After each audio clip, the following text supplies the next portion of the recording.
Я ваш кандидат в депутаты. Голосуйте за меня, и я сделаю вашу жизнь раем.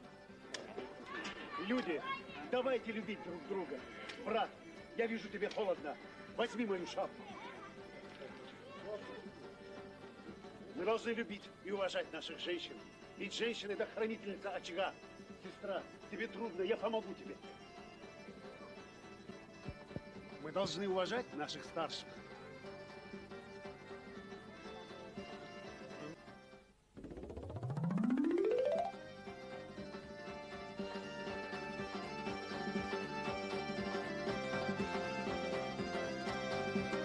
Все проголосовали?